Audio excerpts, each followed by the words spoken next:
উপস্থিত এই অত্র বিদ্যালয়ের ম্যানেজিং কমিটির সদস্যবৃন্দ, উপস্থিত দূর দূরান্ত থেকে আগত সুধীবৃন্দ, উপস্থিত যাদের অর্জিত আয়ে দুবেলা দুমুঠো খেয়ে বড় হয়েছি সেই অভিভাবকবৃন্দ, উপস্থিত যাদের অক্লান্ত পরিশ্রমে লেখাপড়া শিখে এসএসসি পরীক্ষা দিতে যাচ্ছি সেই শ্রদ্ধাভাজন শিক্ষকবৃন্দ, উপস্থিত সহপাঠীবৃন্দ, আরও উপস্থিত এই বিদ্যালয়ে অধ্যয়নরত ছোট ভাই বোনেরা, আসসালামু আলাইকুম। আজ আমাদের বিদায় বেলা। বিদায় কথাটি যদিও ছোট হলেও বড়ই বেদনাদায়ক। বিদায় দুই প্রকার, চিরবিদায় ও সাময়িক বিদায়। আমরা যে বিদায় নিচ্ছি সেটা সাময়িক বিদায়, উচ্চশিক্ষার জন্য বিদায় নিচ্ছি।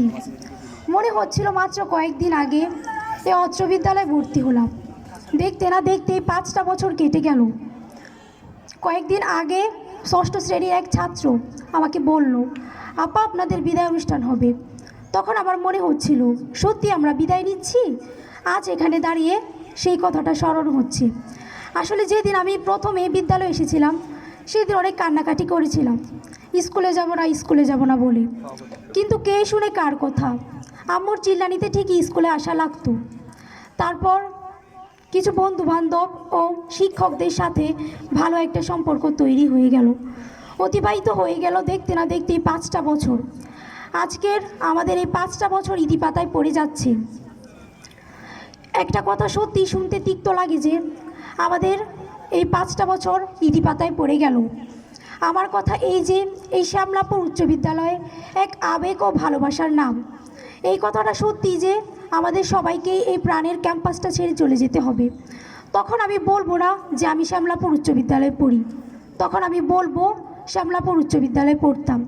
তখন আমি বলবো না যে প্রচণ্ড রোদে দাঁড়িয়ে অ্যাসেম্বলি করি, তখন আমি বলবো প্রচণ্ড রোদে দাঁড়িয়ে অ্যাসেম্বলি করতাম। আজকের পর থেকে আমাদের জন্য সব কিছু অতীত হয়ে যাবে। আজকের এই দিনটাই হলো আমাদের জন্য লাস্ট দিন। আগামীকাল থেকে সব কিছু অতীত হয়ে দাঁড়াবে।